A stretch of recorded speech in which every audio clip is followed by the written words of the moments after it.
ಗೆಳೆಯರೇ ನಮಸ್ಕಾರ. ನಾವು ಇವತ್ತು ಬಡ್ಕಲ್ ಬೀಚ್ನಲ್ಲಿ ಹೋಗುವಾಗ ನಮ್ಮ ಅಣ್ಣ ಒಬ್ಬ ಇಲ್ಲಿ ಬೀಸುಬಲ್ ಆಗ್ತಿದ್ದ. ನೋಡೋಣ ಅವರಿಗೆ ಏನು ಮೀನು ಸಿಗ್ತದೆ ಅಂತ.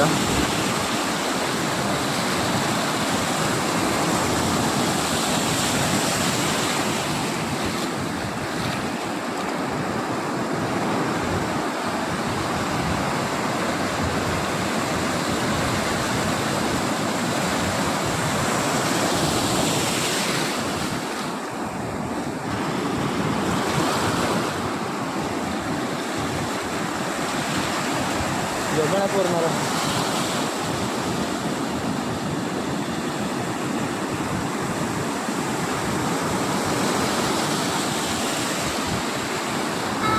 ಗೆಳೆಯರೇ ನೋಡಿ, ಯಾವುದೋ ಒಂದು ಮೀನು ಸಿಕ್ಕಿದೆ.